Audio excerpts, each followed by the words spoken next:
No country can tax its way out of debt or be taxed into wealth.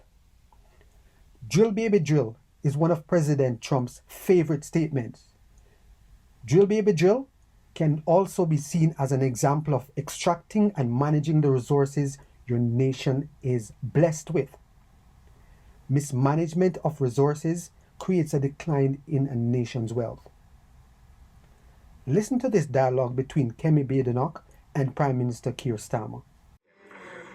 Mr. Speaker, every week I speak to businesses who are letting go of staff or closing. Has the Prime Minister been given an estimate of how many people will lose their jobs because of his budget?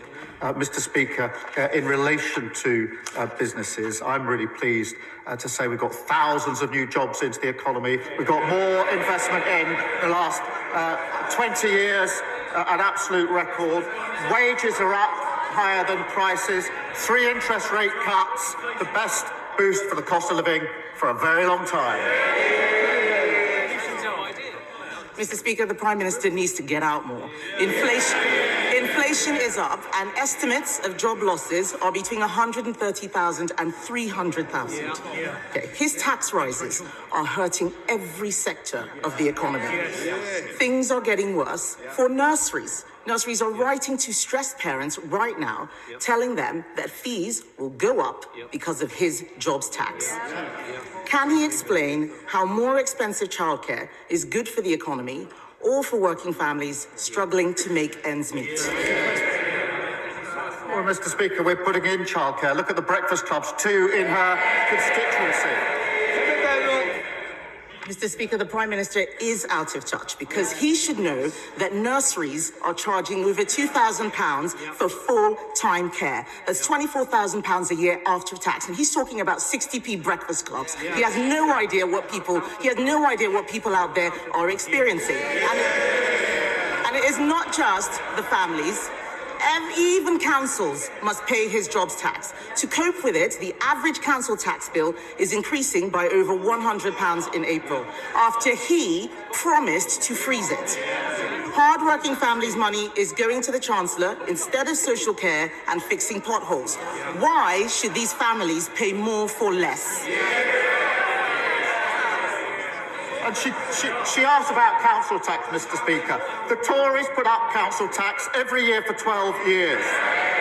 Their manifesto, Tory LGA manifesto, government should remove the caps on council tax. And then Hampshire Council, Tory, wanted a 15% increase.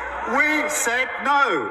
Slough Council, again, Mr. Speaker, Tory wanted 3%. We said no. Windsor and Maidenhead, Tory, now Lib Dem, wanted 25%. We said no. We're the ones that are doing the right things to get this country on the right track.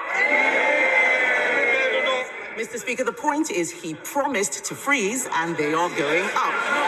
And if he wants to talk about councils, let's look at Liverpool or maybe Birmingham, where the rubbish is piling up so high, people vote Labour and all they get is trash, just like what he's saying at the dispatch box.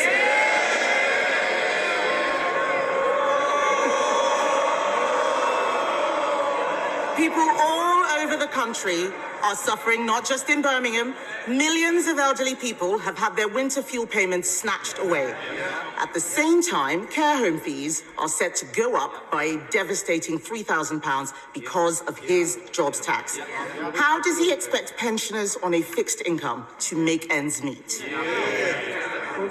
Mr. Speaker, this is why it's so important that wages are up higher than prices. That's why it's so important that the interest rates are coming down. This is the biggest boost for the cost of living for a very, very long time. What we're doing is picking up and fixing the mess that they left. Mr. Speaker, the Prime Minister is not looking at what is happening out there. Every day, I speak to businesses who are telling us that they think that they are going bust. And as if businesses and families didn't have enough to worry about, supermarkets say food prices will increase by over 4% because of the jobs tax. And that's before we get to the immoral family farms tax on the very farmers who work so hard to produce our food. What does the Prime Minister have against farmers anyway? Does he not see the his budget is killing farming in this country, and he is making life so much harder for everyone else. Mr. Speaker, the budget provided £5 billion for farming over the next 2 years. That is a record amount. We've set out the roadmap for farming, which has been welcomed by farmers. And many thousands of farms have benefited from the farming schemes. But she talks about prices. Wages are going up higher than prices. That's the first in a long time that's happened. So for families across the country, they're better off under Labour. He's got no answers today. What the farmers are complaining about is the sustainable farming incentive, which he has just scrapped or withdrawn. They are making mistakes with this budget. And that's why in 2 weeks, the Chancellor will come to this House to present an emergency budget the Prime Minister said we would not need. They will try and make out it's because of global events. But the truth is they trash the economy with their bad choices.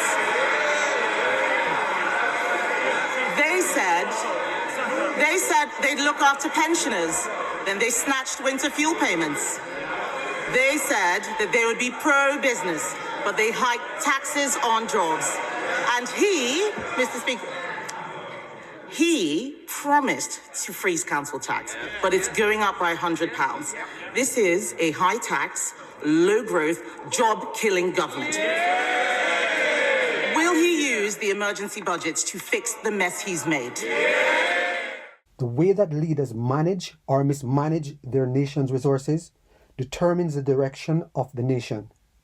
If you have benefited from this video, please subscribe, like, share, and leave us a comment.